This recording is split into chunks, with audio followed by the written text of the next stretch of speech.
Hi guys, welcome back to my channel. In this video I am going to show you how to level up fast in Black Myth Wong.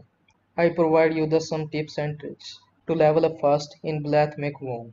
First, defeat hard enemies and bosses.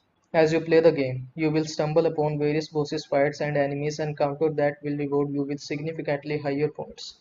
Harder enemies like the Yuagui chiefs and Yugui kings, which offer you more points as they pose a hard challenge to the Monkey King before you enter a light with the Yogoi chiefs or kings. Make sure you have the best possible armor set that you can get your hands on at that moment. The second trick is to use shrines to farm points. There is also a way for players to farm points in Black Myth Wong to level up faster whenever you defeat enemies in an area and rest at a nearby shrine. Then will respawn allowing you to kill them for more points. This method can be used to farm initiate points. But before you attempt this, find a shrine close to an area that spawns a lot of enemies.